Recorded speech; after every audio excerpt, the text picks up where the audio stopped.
So I hope there is no questions from the last session. If there is anyone, you can ask right now, so that we can proceed further. Any doubts? No? Okay, fine. हाँ, बोलो.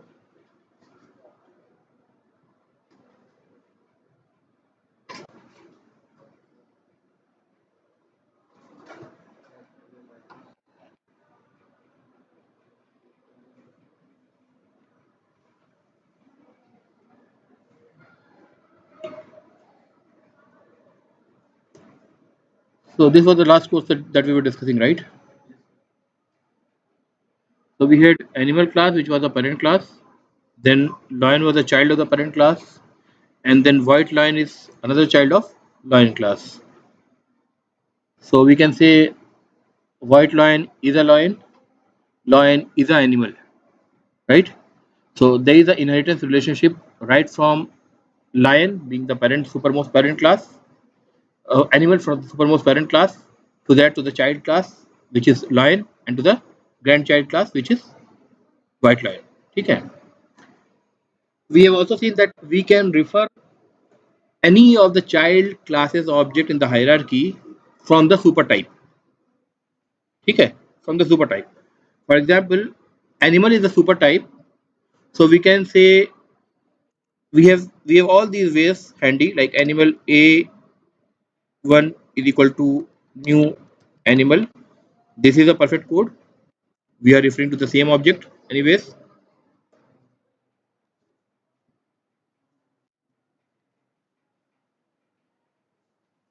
Okay.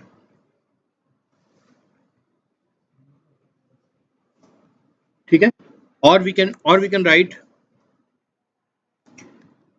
animal aa2 is equal to new lion. This is also correct, right?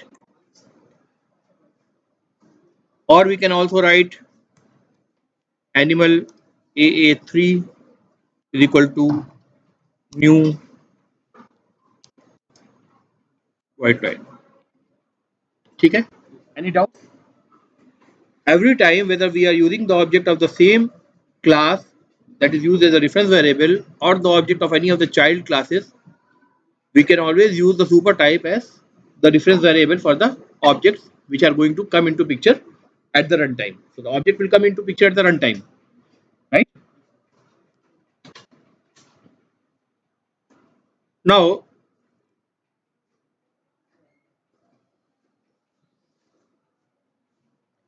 if I just consider the example of animal and lion as of now, okay, looking at the example of animal and lion. So I have three ways to create the object of lion class. One is just like previous code, animal lion 1 is equal to new lion, right? Or I can say lion 2 is equal to new lion, right? Anything else we can do? दो ही होंगे हैं. Can we say lion 3?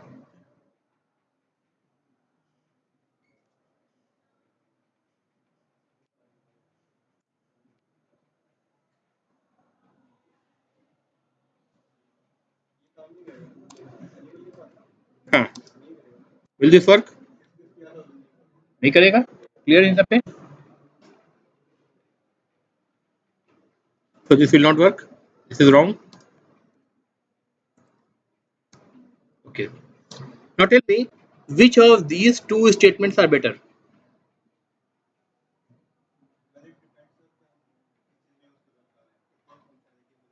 Like, like for example, tell me.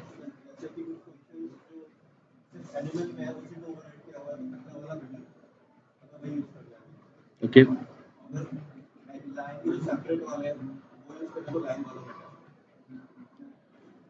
So, so what he is telling is, if I am using the first format, then the variable line1 dot, if you put a dot, then we can see that we have only availability of those variables and methods which are the part of animal class.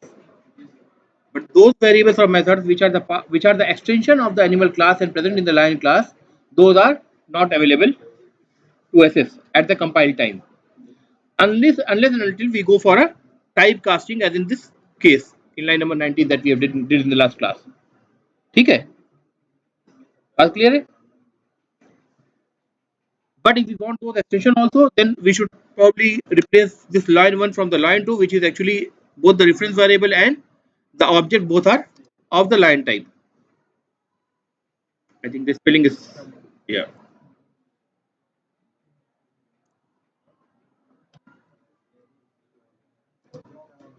Now we can see we have eat method which is coming from the animal class, we have move method which is coming from the animal class, and then probably any method which is from line में था नहीं, एक minute देख लेते हैं.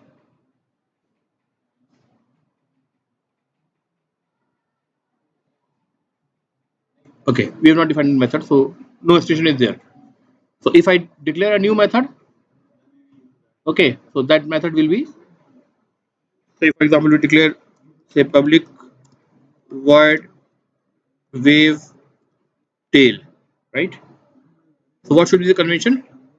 T should be capital, right? And this is an extension. This is not a method which is present in the animal class. And let me define some behavior to it. Lion is angry. Okay.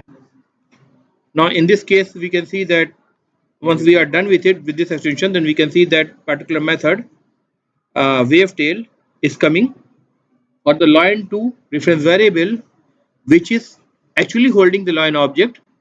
But here, what object is going to come into picture does not matter. The reference variable line matters. So because the reference variable is line, so it's showing both the methods and the variables of the parent class animal as well as the extension that we have defined in the line class. Whereas in the case of previous variable, that is line1, if we just have a look at it, we will clearly be in a position to see that eat method is there, move method is there, but wavetail is not there, right? So this is one of the drawbacks if we are going to use the super type as a reference variable instead of the child type. But is there any advantage?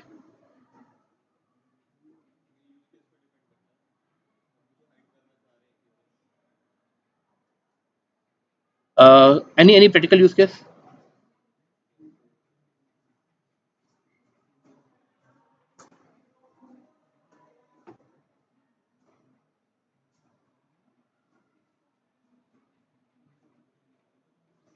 अच्छा, एक चीज और बता दे, एक statement पहले ध्यान रखिए आप, जब भी हम रेफरेंस वेरिएबल को सुपर टाइप का लेंगे और ऑब्जेक्ट चाइल्ड टाइप के किसी भी टाइप क्लास हायरार्की में किसी भी टाइप का होगा, तो इसको हम एक स्टेटमेंट बोलेंगे, I am programming to super type. ठीक है, I am programming to super type, ये ध्यान रखिएगा. This is a very important concept. ठीक है, तो बेसिकली जो हम करना चाह रहे हैं, we are going to try to compare program to super type with the normal convention where both the reference variable and the object both are of the same type. ठीक है, any practical real life example that we get any advantage by using program to super type? That means the reference variable should be of super type and the object should be made from the child class.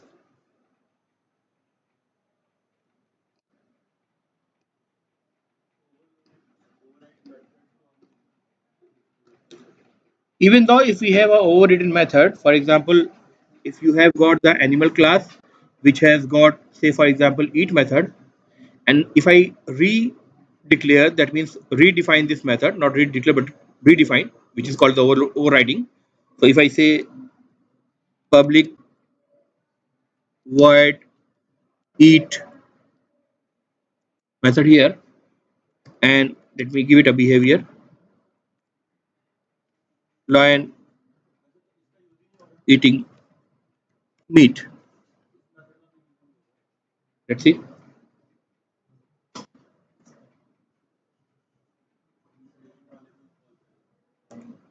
We are talking about this line number 27, right? So let me put all this code in comment as of now. Okay? So that any print that is coming from this code should be not be considered. Source add block comment. Okay? Let me put this line also in comment. This is a trivial code that we are habitual of seeing. I am worried about this particular code.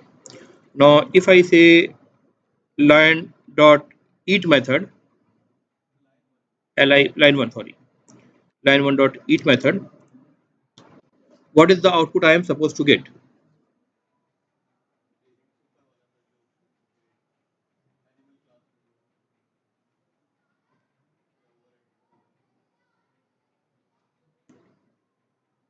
ये कहाँ से output आ रहा है? कुछ रह गया है क्या? या कंपाइल नहीं हुआ है?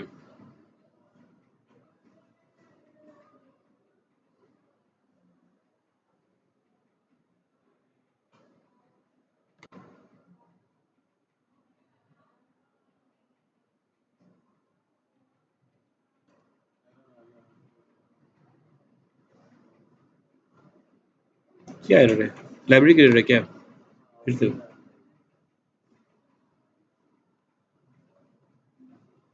नहीं सही है। नहीं 20 तो हमने चेंज किया था ना। कुछ और एरर है, कुछ और दिक्कत है।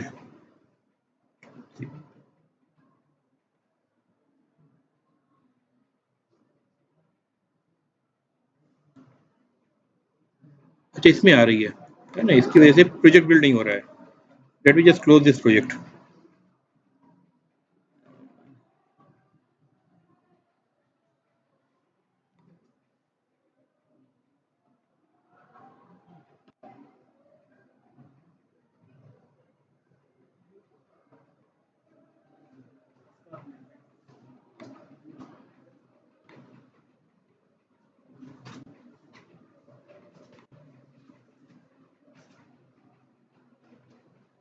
अब देखते हैं क्या एरर है।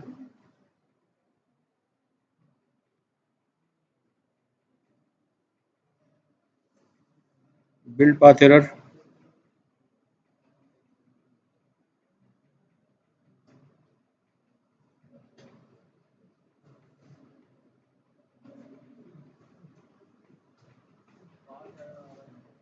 नहीं, I don't think it should come, but let me see why it is coming.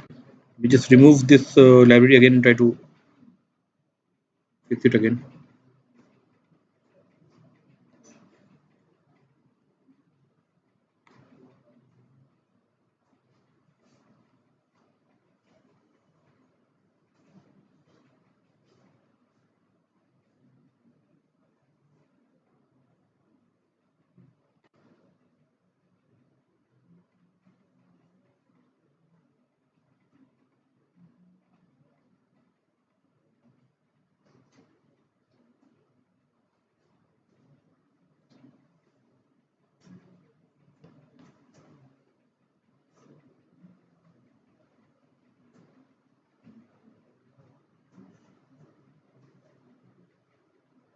Just a second, it's not clear about the errors. Let me see.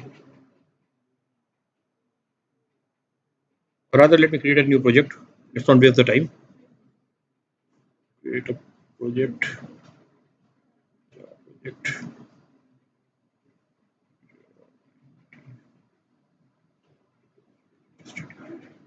असल में ये जो आईडी है ना, ये जावा 19 तक के ही सपोर्ट के लिए है। या तो मैंने आईडी अब नया करता तो फिर वो अपडेट आईडी अपडेट नहीं किया मैंने। रीसेट किया था तो जेडीके चला गया था, ये नहीं गया था। इसलिए अब देखो यहाँ से नहीं ले रहा है। इसका फिनिश नहीं कर रहा है ये।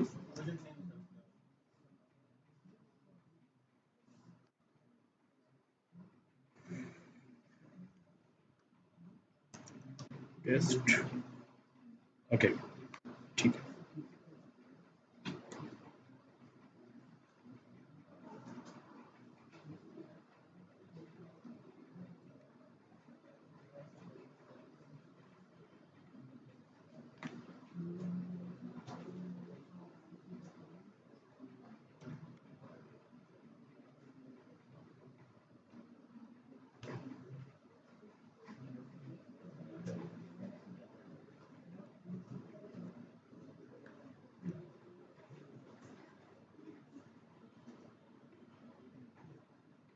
ठीक है। तो क्या हो रहा है बेसिकली, ओवरराइडिंग मेथड जो है वो कंट्रोल ले रहा है ना। तो अगर आपके पास ओवरराइडिंग मेथड है तो क्या होगा, कल जो रूल बताया था कि क्लोजेस्ट जो जो आपका मेथड है उस पर कंट्रोल जाएगा।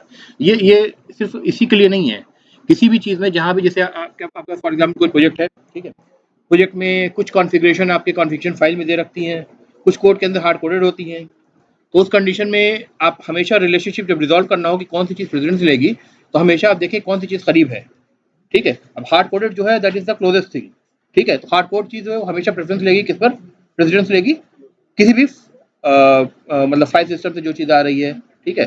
Similarly the same way, because we have got each method in the lion class which is overridden from the animal class, so the closest to lion object is the overridden method which is defined in the lion class, so that particular method is going to take the charge.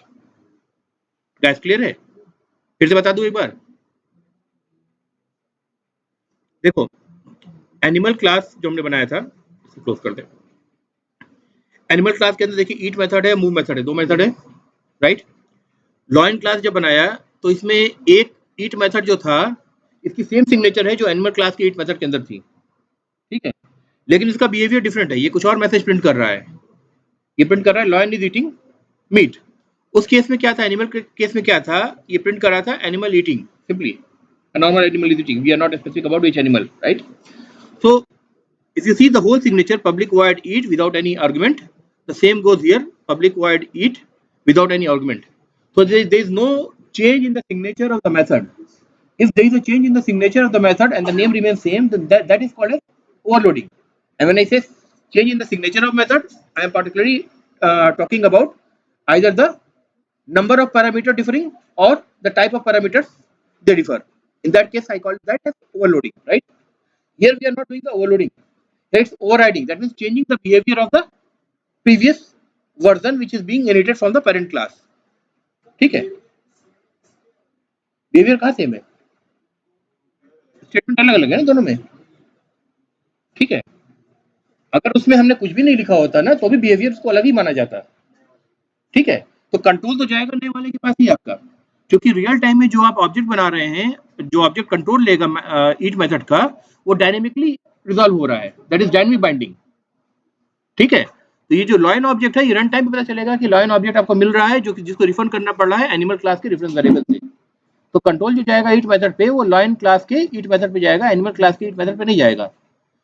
अगर lion class के पास ओवररिडन ईट method नहीं होता तब फिर default जो होता, एक version उसके पास मौजूद होता ईट मेथड का जो कि एनिमल क्लास से इनहेरिट होकर के आ रहा है, राइट, तब कंट्रोल वहां पर जाता, ठीक है। साथ ही साथ हमने ये भी देखा, लास्ट क्लास में भी देखा था और इस क्लास में भी हम देख रहे हैं कि this is an example of an extension, where this is an example of overriding, ठीक है। यानी overriding means changing the behaviour of an existing behaviour, ठीक है। पहले से ईट मेथड था जो पेरेंट क्लास से आ रहा था, हमने उसको ओवरराइड कर दिया इस पर्टिकुलर क्लास के लिए, राइट। अगर कोड में हमारे इस कोड में यहाँ लॉयन की जगह अगर एनिमल होता तो हमें क्या आउटपुट मिलता,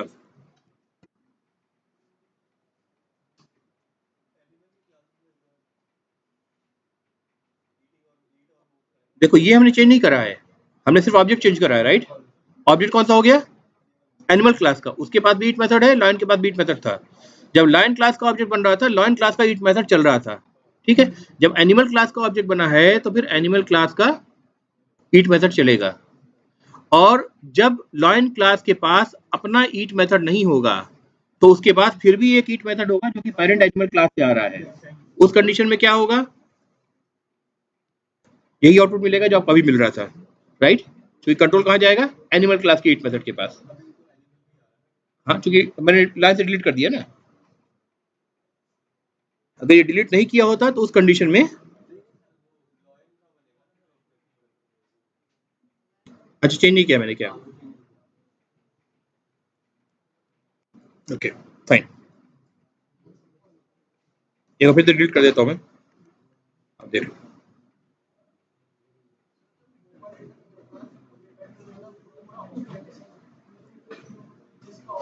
डायनेमिक बाइंडिंग ओवरराइडिंग से रिलेटेड है, स्टैटिक बाइंडिंग ओवरलोडिंग से रिलेटेड है, ठीक है। तो जब आप डायनेमिक बाइंडिंग की बात करेंगे, डायनेमिक मतलब रन टाइम पे, ऑन द स्पॉट जब हो रहा है, एक्शन परफॉर्म हो रहा है, तो उस वक्त ही पता चलेगा कि ऑब्जेक्ट कौन सा आ रहा है ना, राइट।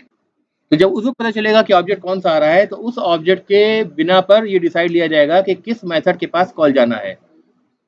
जो ऑब्जेक्ट बन रहा है उसके अंदर वो मेथड मौजूद है तो वो सबसे क्लोजेस्ट मेथड है, उसके पास कॉल जाएगा। अगर उसके अंदर ओवररिडन मेथड मौजूद नहीं है तो उसके इमीडिएट पेरेंट क्लास जो होगा उससे अगर वो मेथड इनहेरिट होकर के आ रहा है तो उसके पास कॉल जाएगी। अगर उसकी इमीडिएट पेरेंट क्लास के पास भी नहीं है, उसके पेरेंट क्लास के पास वो मेथड है, तो फिर कंट्रोल ऊपर जाएगी, इस तरह ऊपर जाती जाएगी जितने भी पेरेंट क्लास है वहां तक। क्लियर है? ठीक है, सिंपल सा कंसेप्ट है इसका।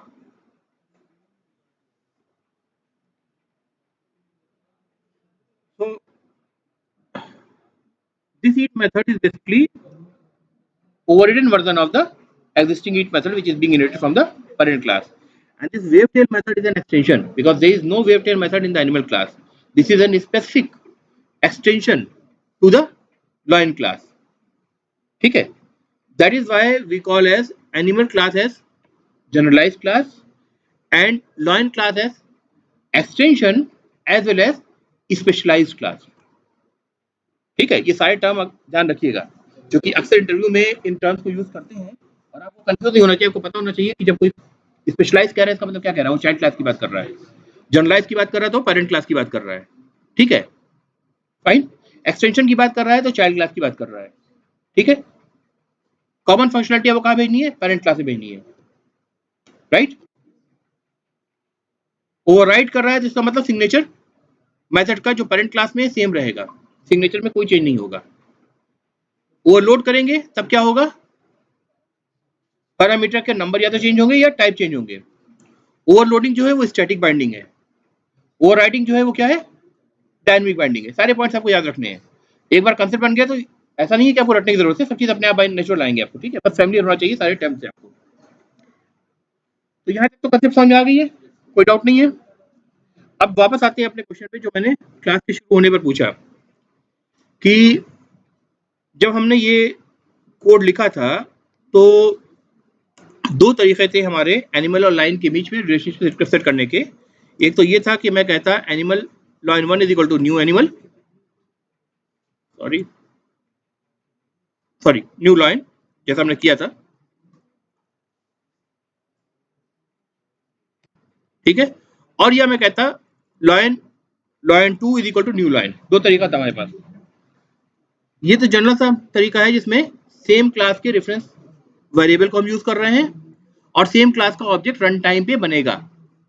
रन टाइम पे बनेगा, अभी नहीं बन रहा है, अभी सिर्फ कोड कंपाइल हो रहा है। इस केस में लाइन नंबर 27 में क्या हो रहा है, रेफरेंस टाइप सुपर टाइप का है और रन टाइम पे जो ऑब्जेक्ट बनेगा वो किसका बनेगा, चाइल्ड क्लास का, चाइल्ड क्लास। ठीक है, मैं कह रहा हूं कि लाइन नंबर 27 में जो बाइंडिंग होगी मेथड ईट की वो क्या होगी, डायनेमिक बाइंडिंग होगी। तो ये बताओ, मुझे तो कोड में दिख रहा है कि रेफरेंस वेरिएबल एनिमल टाइप का है और जब कोड रन करेगा तो ऑब्जेक्ट इसमें लाइन ही आने वाला है ना, ये तो मुझे दिख रहा है। कंपाइलर भी कोड को पार्स करेगा, है ना, वो तो और स्टेटमेंट बाय स्टेटमेंट जाता है। अगर एक सेमीकोलन हम छोड़ दें या एक्स्ट्रा कर दें तो उसमें भी कंप्लेंट करता है, तो कंपाइलर को भी दिख रहा होगा।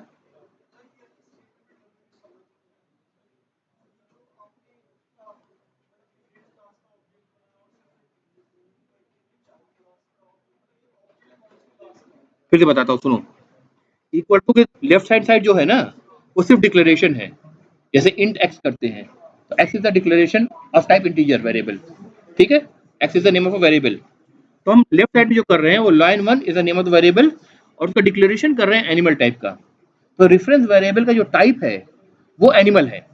ठीक है, लेकिन रन टाइम पे जो ऑब्जेक्ट बनेगा वो किसका बनेगा, लाइन का बनेगा। ये प्रोग्राम रन करेगा तब तो ऑब्जेक्ट एलोकेट होगा, तब तो न्यू कीवर्ड काम करेगा, है ना, अभी तो रन नहीं कर रहा है ना कोड। तो मैं कह रहा हूं कि जो इस रेफरेंस वेरिएबल में जो एड्रेस एलोकेट होगा वो रन टाइम पे होगा, विच इज ट्रू।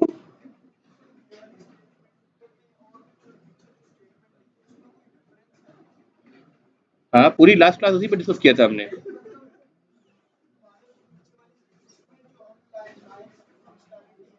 फिर से देख लो, फिर से देख लो क्या डिफरेंस है दोनों में। ये वेरिएबल लाइन 1 है आपका, ये वेरिएबल लाइन 2 है, राइट। मैं दोनों को एक के नीचे एक लिख देता हूँ। लाइन 1 चूंकि एनिमल टाइप का है, इसमें देखो कौन कौन से मेथड अवेलेबल है आपको कॉल करने के लिए। ईट मेथड अवेलेबल है। ईट मेथड किसमें है? एनिमल में भी है और लाइन में भी है, लेकिन अभी फिलहाल लाइन को भूल जाओ। एनिमल में है इसलिए दिख रहा है यहाँ पर, ठीक है, क्योंकि रेफरेंस वेरिएबल टाइप एनिमल का है, ठीक है। फिर क्या हमें दिख रहा है? मूव दिख रहा है। मूव किस में है? एनिमल में ही है, लाइन में नहीं है, ठीक है। लाइन में एक एक्स्ट्रा मेथड था, कौन सा था? वेवटेल। वेवटेल कहीं दिख रहा है क्या? नहीं दिख रहा है ना। इसका मतलब रेफरेंस वेरिएबल अगर पेरेंट यानी सुपर टाइप का है, तो ये कॉन्ट्रैक्ट अवॉइड करेगा कंपाइलर कि आपको वही मेथड और वेरिएबल्स एक्सेस करने देगा जो कि कॉन्ट्रैक्ट यानी सुपर टाइप में डिफाइंड है। क्लियर होगी बात? भाई कोई डाउट इसमें? आप लाइन 2 में देखो, जब लाइन 2 पे आप डॉट ऑपरेटर लगाओगे और तब अगर देखना इसकी वजह से एरर दे रहा है, let me just move it, इस पे लगाओगे तब देखो तब क्या हो रहा है। तब आपको ईट भी दिखेगा, मूव भी दिखेगा, और नीचे आप जाओगे तो आपको वेव टेल भी दिखना चाहिए, दिख रहा है, राइट। क्यों? क्योंकि लाइन 2 जो है ये लाइन टाइप का रेफरेंस वेरिएबल है। अब इसके कॉन्टेक्ट में एक्सटेंशन भी इंक्लूड हो गया, ठीक है। क्लियर हो गया यहाँ तक? शुरू में हमने क्लास स्टार्ट करते वक्त ही पहले बात करी थी कि इन दोनों में से ज्यादा बेहतर क्या है। तो निखिल ने जवाब दिया, निखिल नाम है ना, निखिल ने जवाब दिया कि भाई अगर हमको लॉइन 2 का एक्सटेंशन यूज करना है तब तो हम ये वाला कोड बनाएं, यानी वेव टेल को यूज करना है तब तो ये वाला कोड लिखें। अगर वेव टेल को यूज नहीं करना है, सिर्फ उतना ही भी हमें लिमिटेशन रखना है जो कि एनिमल क्लास के अंदर डिफाइंड है, तब फिर हम लाइन 1 से यूज कर लें, ठीक है। लेकिन लाइन 2 में लाइन वाला ये वाला जो कोड लाइन नंबर 28 वाला है, ये दोनों फैसिलिटी हमको दे रहा है ना। हाँ, मतलब इसमें ऐसा नहीं है कि एनिमल वाले को हाइड कर दे रहा है, एनिमल वाला फिर भी इसको मिल रहा है नेटवर्क के थ्रू, राइट। तो फिर आखिर इसकी जरूरत ही क्या है? ऐसा करने का फायदा ही क्या हुआ? एक क्वेश्चन तो ये हुआ, ठीक है। इसको मैं कह रहा हूँ, इस लाइन नंबर 27 को प्रोग्राम टू सुपर टाइप कह रहा हूँ। सुपर टाइप का रेफरेंस वेरिएबल आप यूज कर रहे हैं, ऑब्जेक्ट चाइल्ड टाइप का हो गया। एक क्वेश्चन ये हुआ।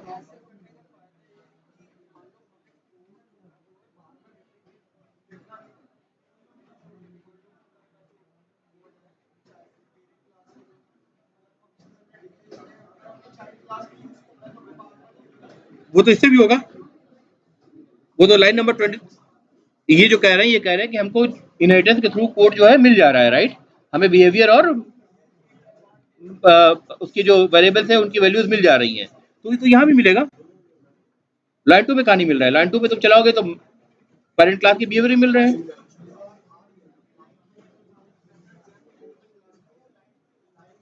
हाँ,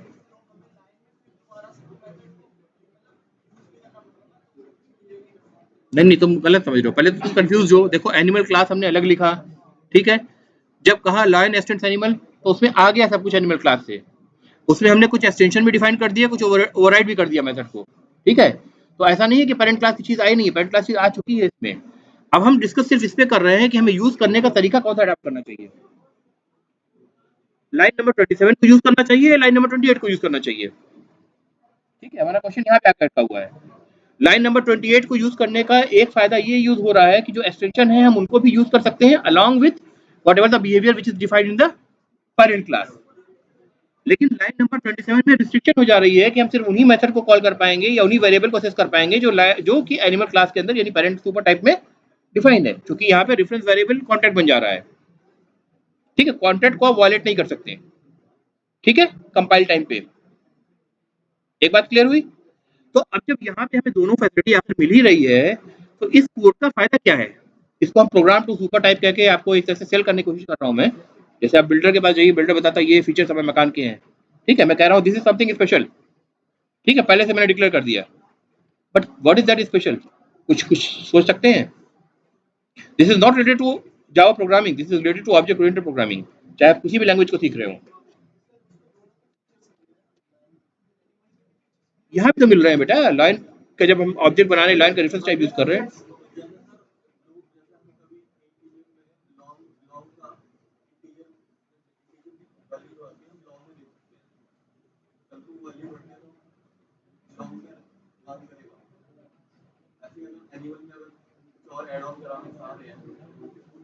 नहीं तो ये तो उल्टा एग्जाम्पल हुआ ना, lion is an extension, lion में कुछ एक्स्ट्रा है, तो आप एक्स्ट्रा से स्पेसिफिक चीज पे आप जा रहे हैं ना, तो उल्टी बात हो गई ना, उल्टा काम नहीं करेगा। Lion L is equal to new animal करेंगे तो काम नहीं करेगा, नहीं करेगा ना, because lion is a animal, ये तो कहना सही है, animal is a lion, not necessarily true, statement से आपको पता चल रहा है, राइट।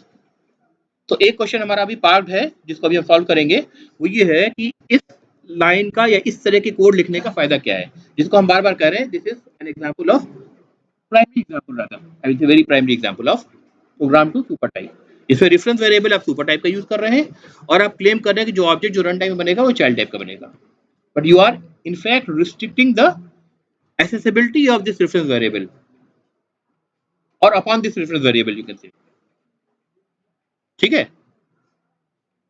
क्लियर हो रही बात। तो एक क्वेश्चन तो ये पार्क हो गया, अब इस पे आएंगे। दूसरी बात, मेरा क्वेश्चन ये है, कॉमन सेंस से रिलेटेड है, कि जब हम देख रहे हैं अपनी आंखों से यहाँ पर कि ये जो लाइन 1 में जो ऑब्जेक्ट जाएगा रन टाइम में, एनिमल का जो रेफरेंस वेरिएबल लाइन 1 है, एनिमल का रेफरेंस वेरिएबल है, इसमें जो ऑब्जेक्ट जाएगा वो लाइन टाइप का जाएगा, तो हमें ये दिख रहा है ना, तो हमें तो स्टैटिकली अभी भी दिख रहा है ना, कंपाइलर को भी दिख रहा होगा, वो भी पास करता है कोड, जब वो भी कोड पास करता है उसको भी दिख रहा है, तो आखिर हम कैसे कह रहे हैं कि रन टाइम पे हमें पता चलेगा कि इस रेफरेंस वेरिएबल जो कि एनिमल टाइप है उसमें लाइन का ऑब्जेक्ट आ रहा है कि कैट का ऑब्जेक्ट आ रहा है कि फिश का ऑब्जेक्ट आ रहा है। एक्सटेंड तो किया हुआ है मैंने, there could be many classes which could be the extension. मैं यहाँ एक और क्लास डिफाइन कर देता हूँ, न्यू क्लास कैट, ठीक है, and it extends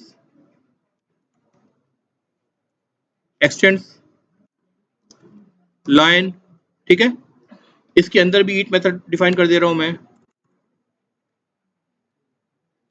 public void ईट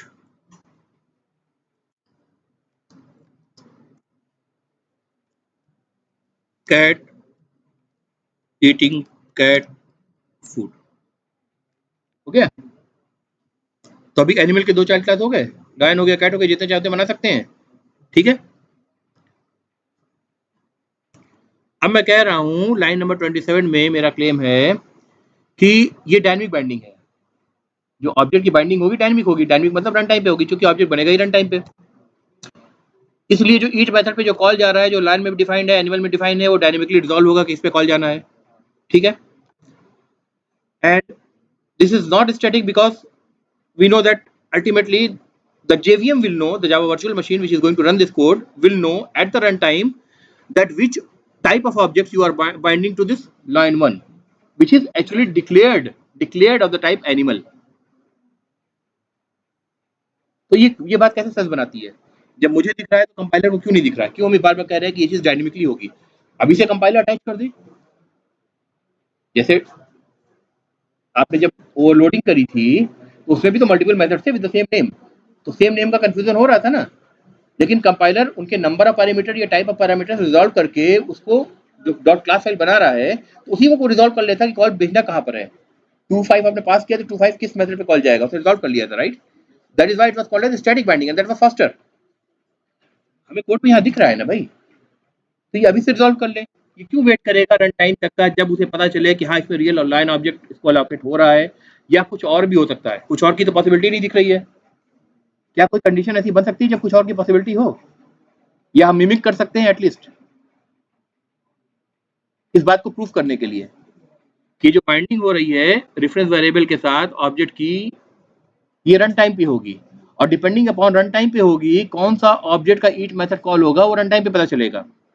अभी हमारे पास 3 पॉसिबिलिटी है, ये जो वेरिएबल है इसमें या तो एनिमल का ही ऑब्जेक्ट अलोकेट हो जाए, या तो लॉयन का ऑब्जेक्ट अलोकेट हो जाए, या फिर अभी जो हमने कैट बनाया कैट का ऑब्जेक्ट अलोकेट हो जाए, because animal is the parent of both lion and cat, ठीक है। तो animal is animal is true, lion is animal is true, cat is animal is true, तो तीनों पॉसिबिलिटी हमारे पास है।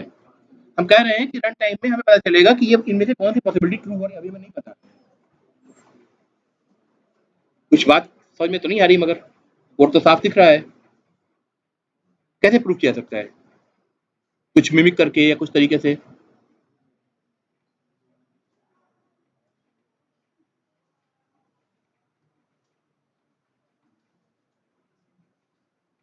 क्वेश्चन समझ पा रहे हैं आपकी नहीं समझ पा रहे हैं?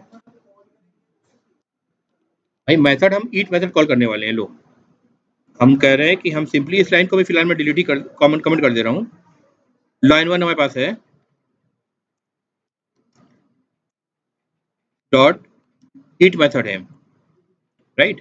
अब मैं कह रहा हूँ ये जो ईट मेथड है इस पे कॉल जो जाएगी वो किस ईट मेथड पे जाएगी?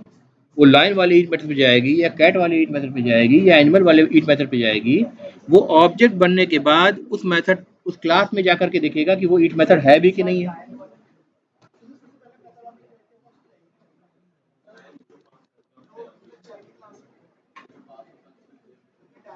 अभी हमें क्या दिख रहा है? ऑब्जेक्ट किसका बनेगा? लाइन का बनेगा। तो लाइन में ईट मेथड है, जब है तो उसकी ईट मेथड पे जाएगा। हमको दिख रहा है तो कंपाइलर को क्यों नहीं दिख रहा है? मेरा क्वेश्चन ये है। वो क्यों कह रहा है कि हम अभी डिसाइड नहीं करेंगे? भले ही तुम कोड लिख दिया है तुमने, तुम्हें दिख रहा हो, लेकिन हम डिसाइड नहीं करेंगे, हम इसको बाइंड करेंगे रन टाइम पे ही। इसका मतलब कंपाइलर बेवकूफ है या उसको बनाने वाले बेवकूफ है।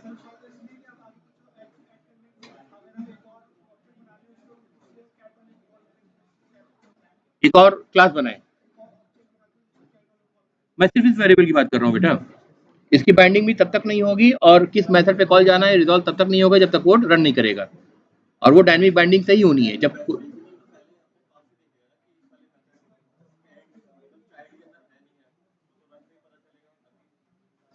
रन पे पता चलेगा ना। अभी तो हमें कोड दिख रहा है, पता चल रहा है ना। तो कोड अभी कंपाइल्ड है ना। अगर हम कोड को चेंज करेंगे तो रिकम्पाइल होगा कि नहीं होगा? जब रिकम्पाइल होगा तो वो भी चेंज हो सकता है। वो बाइंडिंग चेंज हो सकती है कि नहीं हो सकती है? देखो, जब कोई चीज सोच रहे हो तो एकदम पूरी अंदर घुस के सोचो उसको। ठीक है। तो क्यों नहीं पता चल रहा है? कंपाइलर भी तो पार्स ही करता है। मेरा ही क्वेश्चन मुझे को बता रहे हैं। हाँ, क्वेश्चन यही है। समझ में आ रहा है क्वेश्चन? प्रूफ कैसे करेंगे, मिमिक कैसे करेंगे इसको? चलो मिमिक करने की कोशिश करते हैं, ठीक है। ये सारा कोड गया कमेंट में, ठीक है। सोर्स में एड ब्लॉक कमेंट, ठीक है। If I want to read something from the keyboard, if I want to read something from the keyboard, there is a class called as scanner class in java.util package, ठीक है। अभी तक हमने जितने भी classes में यूज करे हैं, apart from the classes that we have created, like system class we have used, right? That system class comes in java.lang package. So what? Just know the rule, guys, guys in the back seat. अभी मैं question पूछना शुरू करूंगा बुला बुला के, ठीक है। तो या तो सुनो या चुप रहो, ठीक है। सो like for example the system class we were talking about. So system class is in the package java.lang. That means java.lang.system is the fully qualified name of the class that we were using to print the message on the console, system.out.println जो हम कर रहे थे, right. तो जो भी चीजें java.lang package के अंदर होती हैं, जो भी क्लासेस java.lang के अंदर होती हैं, उनको हमें इंपोर्ट लगाने की जरूरत नहीं पड़ती है, ठीक है। इंपोर्ट आप जानते हैं क्या होता है? इंपोर्ट लगाने की जरूरत नहीं पड़ती है, लेकिन इनके अलावा कोई भी पैकेज होगा तो हमें इंपोर्ट लगाने की जरूरत पड़ेगी, राइट। तो अभी मैंने आपको बताया they the scanner class which is used to read from the keyboard और any input device for that matter, although we have to change the definition of the default input device in that case, but it is used to read from the any of the input devices, and the default input device is your keyboard. So scanner is the name of the class which is present in java.util package. So the fully qualified name of this class I'm talking about is java.util.scanner class, ठीक है। I want to use this class to read something from the keyboard, ठीक है। So let me just create an instance of it. Scanner, let me give the name of the variable scan is equal to new scanner. Okay, I'm getting a compilation error. Let's see what is the compilation error. Scanner, क्या spelling mistake है क्या?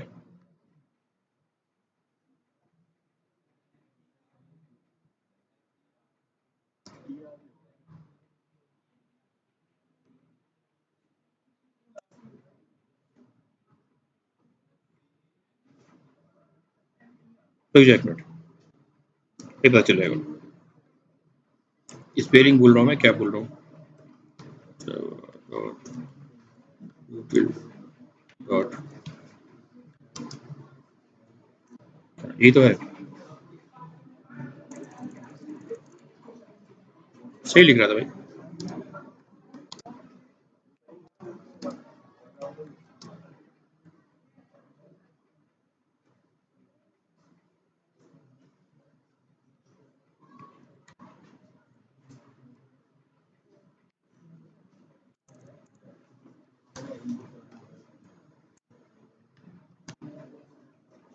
देखिए, right, जैसे ही इसको use किया, देखिए इसने अपने आप इंपोर्ट जोड़ दिया है, java.util.scanner.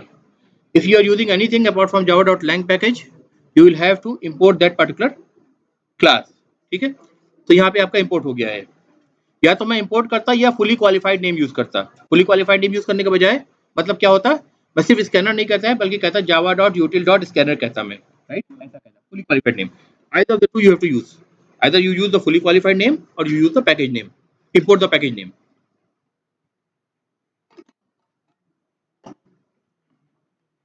Now let's see what is this part of the code and what is this part of the code.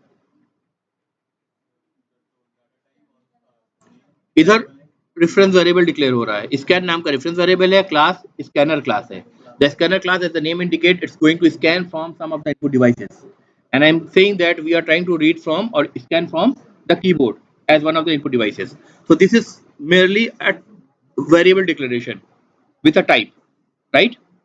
Equal to के बाद क्या हो रहा है, इस इंस्ट्रक्शन का मतलब क्या है, create a new object at the runtime using the constructor of the scanner class, because the name of the constructor is same as the name of the class name. So this is a call to the constructor, not the type. This is a call to the constructor. So it says that create a new object by calling this constructor that takes one parameter. One R constructor call हो रहा है, right? In short, and that one R constructor is taking what? Is taking system.in. Now what is this in? System.in. C++ से बताओ, सी plus plus के terms में बताओ, कुछ similar देखा है आपने वहां पर?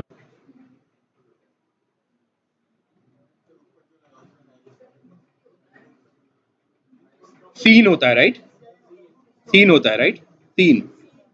और आउटपुट के लिए क्या होता है, सी out.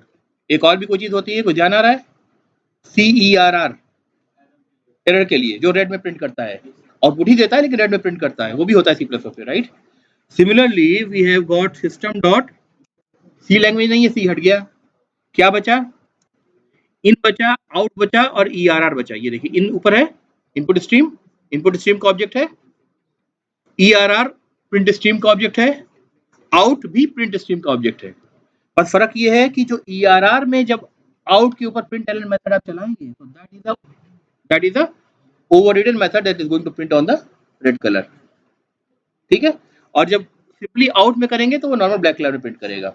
So both these are of type print stream, ठीक है, दोनों आउटपुट दे रहे हैं आपको बेसिकली, ठीक है। और cin is a type of input stream, ठीक है। तो सेम कन्वेंशन को भी फॉलो करा है जावा ने, कोई नई चीज उठा के नहीं लाया है।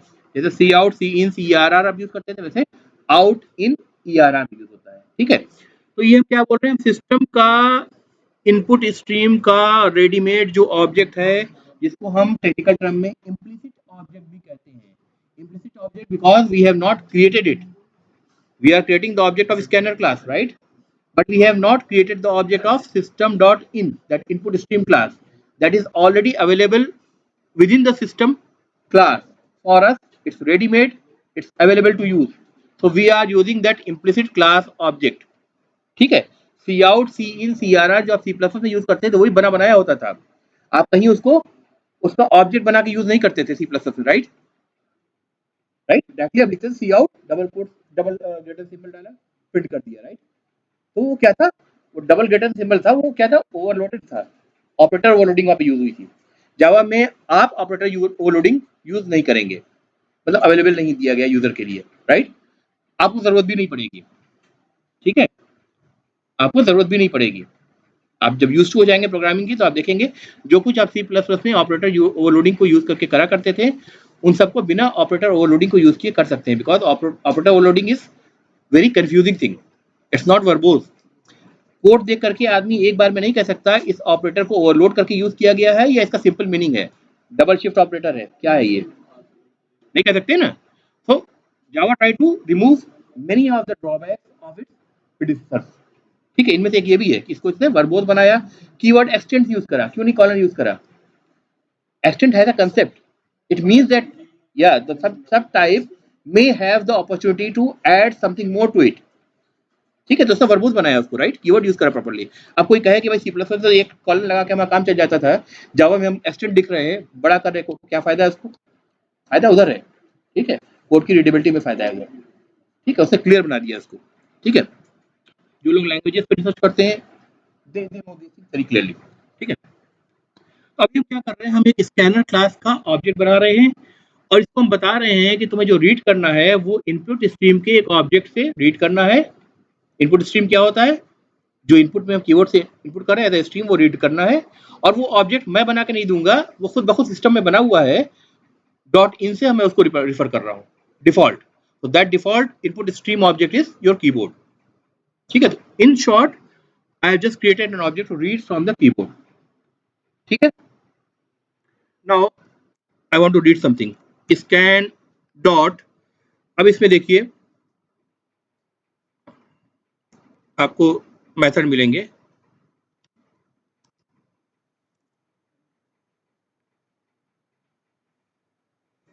बहुत सारे मेथड आपको दिख रहे हैं।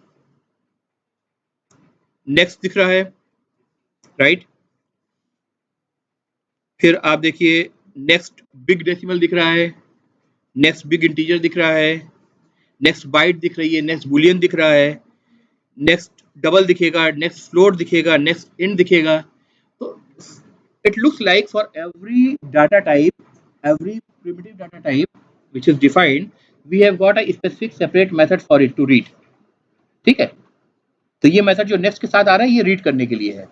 और जब हम सिंपली नेक्स्ट करेंगे without next int, without next Boolean, simply next method use करेंगे, तो उसका मतलब हम स्ट्रिंग में रीड करना चाह रहे हैं। बात समझ में आ गई? अगर हम मेथड यूज करूं मैं next, so that means I want to read a string value from the keyboard। लेकिन अगर इसकी जगह मैं कहूँ कि next int, that means I am going to read a string value and the variable to which I will assign should also be an integer value, integer से a। वरना क्या होता, अगर स्ट्रिंग से रीड करते तो क्या करते हैं, हमें उसको कन्वर्ट करना पड़ता है न्यूमेरिक वैल्यू में बिफोर एनी कन्वर्जन और कंपेरिजन ऑपरेशन, पार्स करना पड़ता है हमको। ठीक है, डिजिट में या इंटीजर में, राइट। तो ये जो फंक्शन है नेक्स्ट इंट फंक्शन है, वो नेक्स्ट वैल्यू को रीड कर रहा है और ऑटोमेटिकली उसको इंटीजर वैल्यू में कन्वर्ट करके आपको इंटीजर रिजल्ट रिटर्न कर दे रहा है। नेक्स्ट बुलियन होगा, वो क्या करेगा, रीड करेगा स्ट्रिंग में, लेकिन बुलियन में कन्वर्ट करके आपको दे देगा। अगर आपने फॉल्स लिखा है तो फॉल्स को रिटर्न करके दे देगा, राइट। नेक्स्ट फ्लोट होगा तो रीड तो सब कुछ स्ट्रिंग से होनी है, जो कीबोर्ड पे जो कुछ आप टाइप कर रहे हैं वो स्ट्रिंग से कर रहे हैं, लेकिन वो कन्वर्ट करके फ्लोटिंग पॉइंट नंबर में आपको रिजल्ट दे देगा। ठीक है, अगर आप गलत टाइप का इनपुट टाइप कर रहे हैं तो क्या होगा, वही particular method next integer, next Boolean, next float जो है वो क्या करेगा, जब वो पार्स करने के बाद उसको कन्वर्ट करने की कोशिश करेगा तो वहां से एक एरर थ्रो होगी जिसको हम एक्सेप्शन कहते हैं। ठीक है, उस केस में एक्सेप्शन थ्रो होगी।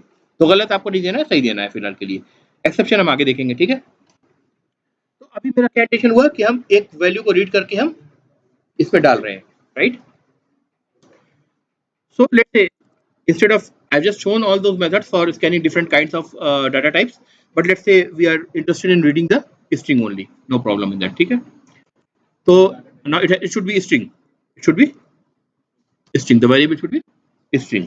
ठीक है, let me give it a meaningful name, choice, choice। ठीक है, अब choice का मतलब आप समझते हैं ना, किसमें डिफरेंट वैल्यूज हो सकती है, depending upon value I am going to choose something, some of the operations.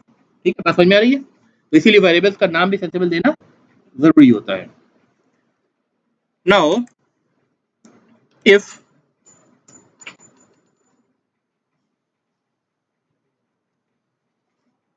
choice double equal to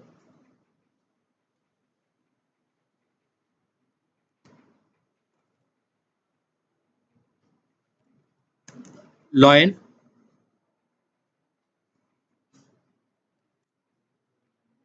late me here first declare a variable animal a, ऐसे डिक्लेयर करके छोड़ दिया, ठीक है। A is equal to, error को भी देखेंगे, ठीक है, न्यू लॉइन। क्या एरर आ रही है? Choice can not be resolve to a variable, spelling गलत है क्या? अच्छा, इसको हम यही सही कर देते क्योंकि यहाँ पे गलत है, ठीक है, अब सही है, राइट। तो अगर चॉइस इंटर हम कीबोर्ड से लाइन कर रहे हैं, अब वो क्या करेगा, लाइन को ऑब्जेक्ट बना करके एनिमल की रेफरेंस वेरिएबल में डाल देगा। ये काम केस स्विच से भी कर सकते हैं, एल्स इफ, अभी बताना मैं जो कोड लिख रहा हूँ वो सही लिख रहा हूँ या इसमें कुछ गलती है।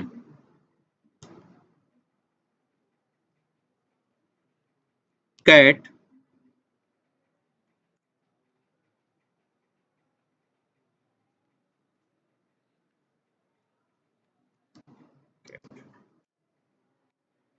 ठीक है, अगर इनमें से कुछ भी इंटर नहीं किया, कुछ और ही कर दिया, भले ही एबीसीडी कर दिया, ठीक है, या एनिमल कर दिया, तो क्या करे, a is equal to new animal का ऑब्जेक्ट बना दे, किसी भी कंडीशन में फेलियर ना हो, कोई ना कोई ऑब्जेक्ट असाइन हो जाए।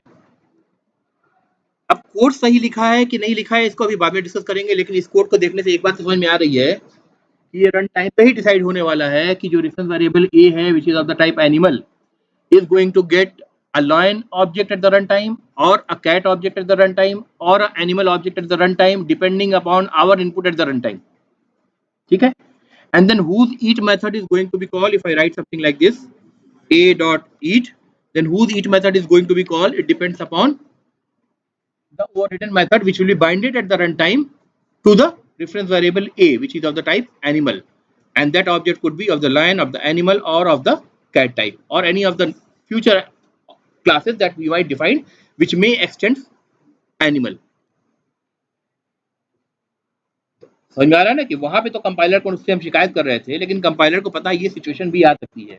यही सिचुएशन का दूसरा तरीका है, आप एक मॉड्यूल से दूसरे मॉड्यूल को कॉल कर रहे हैं, वहाँ फंक्शन है, फंक्शन के अंदर आप क्या पास कर रहे हैं, उस फंक्शन पे उस जगह पे कंपाइलर को नहीं दिख रहा है इसमें क्या कॉल हो सकता है, इसको 1000 जगह से कॉल किया जा सकता है। आज आप किसी एक पर्टिकुलर कोड के लिए कॉल के लिए लिख रहे हैं आप, कल को कोई और नया कोड ऐड करेगा, इसमें कुछ और पास कर सकता है, ठीक है। तो कभी भी कंपाइलर को देख करके पता नहीं चलेगा, जो हमको देख करके पता चल रहा है कि भाई इसमें हम कौन सा ऑब्जेक्ट देने वाले हैं, ठीक है। That was just an example, very petty example, ठीक है। Otherwise this is going to be the real situation and how it works, this is how it works, ठीक है, क्लियर हो गया। तो आपको अगर आप पूछे कि भाई मुझे दिख रहा है, कंपाइलर को क्यों नहीं दिख रहा है, तो उसको ये कोड लिख के बताओगे कि इसलिए नहीं दिख रहा है, और ये सिचुएशन कई जगह रेप्लिकेट होती है, जैसे मैथड कॉल वगैरह में, ठीक है, क्लियर है बात। अब बताओ इस कोड में कुछ गड़बड़ी है?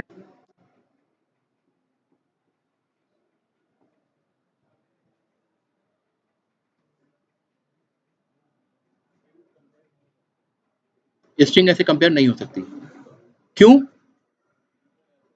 चॉइस जो वेरिएबल है इसके अंदर क्या है, इसके अंदर एड्रेस है, राइट। अब यहाँ ये जो स्ट्रिंग बन रहा है, it could be another object, ठीक है।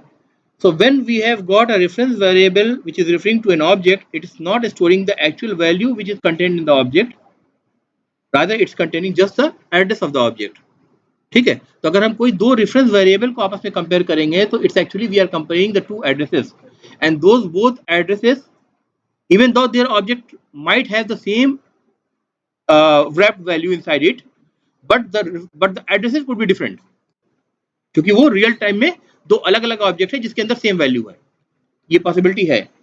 तो कभी भी ऑब्जेक्ट को आप डबल इक्वल टू से कंपेयर नहीं करेंगे, हमेशा प्रिमिटिव को डबल इक्वल टू से कंपेयर करेंगे, राइट। ऑब्जेक्ट को अगर आपको कंपेयर करना है तो आपको ऐसे ना कंपेयर करके, बल्कि उस ऑब्जेक्ट के रेफरेंस वेरिएबल पे इक्वल्स मेथड कॉल करना पड़ेगा, इक्वल्स, जिसके अंदर आप दूसरा ऑब्जेक्ट पास करेंगे, लाइन, राइट।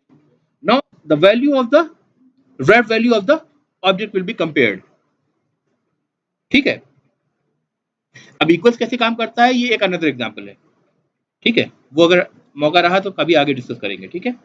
लेकिन ध्यान रखिए कभी भी ऑब्जेक्ट को कंपेयर करना है आपको तो आप कभी भी डबल इक्वल टू यूज करके कंपेयर नहीं करेंगे। इंटरव्यू का बहुत बेसिक सा क्वेश्चन है, वाइवा में भी अक्सर पूछते हैं, ठीक है।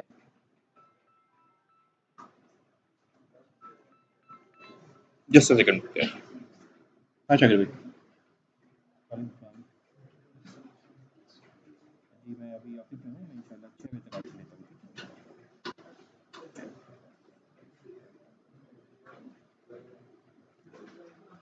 ठीक है भाई। अच्छा इसको और अच्छा बना सकते हैं क्या कुछ कोड को इक्वल से, कैसे बताओ? अभी मैं इनपुट करूंगा एल अगर स्मॉल दे दूं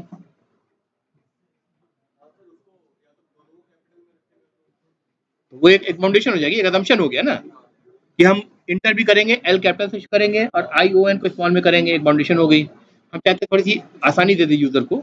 आप जब फॉर्म फिलअप करते हैं अक्सर यूजर नेम को कंपेयर करते हैं ना, यूजर नेम और पासवर्ड कंपेयर करते हैं। पासवर्ड तो केस सेंसिटिव होता है। यूजर नेम में आप देखेंगे, आप चाहे ईमेल आईडी है तो यूजर नेम यूज कर रहे हैं तो चाहे स्मॉल लेटर में लिखे चाहे कैपिटल लेटर में लिखे फर्क नहीं पड़ता है, क्योंकि वो आपको सॉफ्टवेयर आपको परमिशन दे रहा है, इतनी फ्लेक्सिबिलिटी दे रहा है कि आप किसी भी केस में यूज करें वो चलेगा। वो कैसे होता है, वो ऐसे भी होता है बेसिकली। आप इक्वल्स ना लिख करके जावा में अगर कर रहे हैं आप तो ignore ignore case method use करिए। अब आप कोई भी कैपिटल लेटर स्मॉल लेटर किसी में भी लिखिए, जब तक आप लाइन लिखेंगे तब तक वो कंपेयर करेगा और ट्रू रिजल्ट देगा आपको, ठीक है। सिमिलरली हम यहाँ भी चेंज कर दे रहे हैं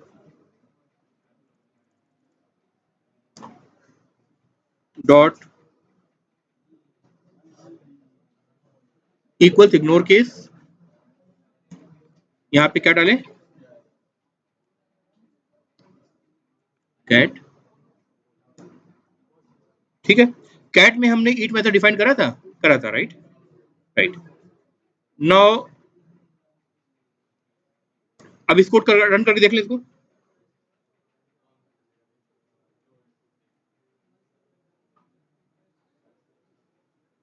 कोई मैसेज हमने प्रिंट नहीं करा है इसलिए ये कुछ भी नहीं दे रहा है।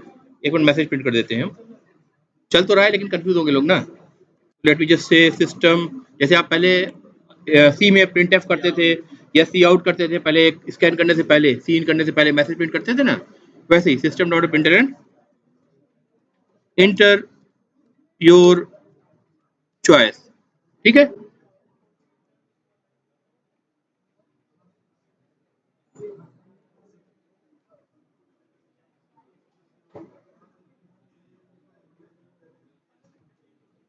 क्या हुआ?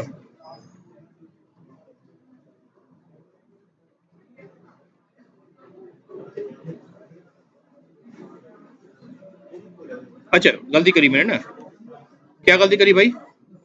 इसको ऊपर ले जाना था ना, स्कैन करने से पहले करना था ना।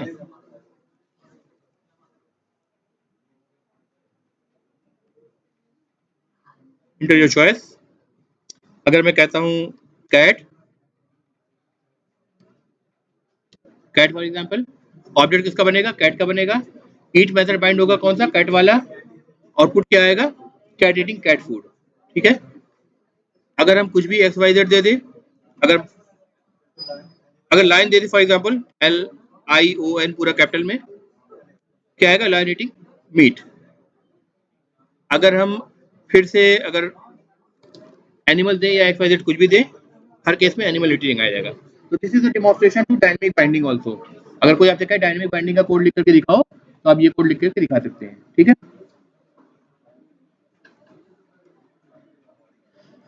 यह तक क्लियर है भाई? पर इससे पहले वाला क्वेश्चन कौन सा था आप ये बताओ? दो क्वेश्चन हमने पार किए थे ना, एक क्वेश्चन का आंसर कर दिया।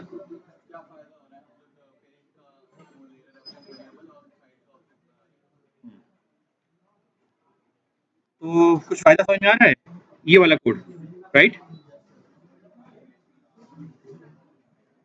या यहाँ भी वही लिखा है हमने, एनिमल ए करा है।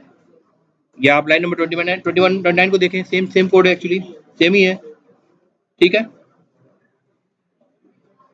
तो अभी ये क्वेश्चन ओपन छोड़ें अगले क्लास तक के लिए।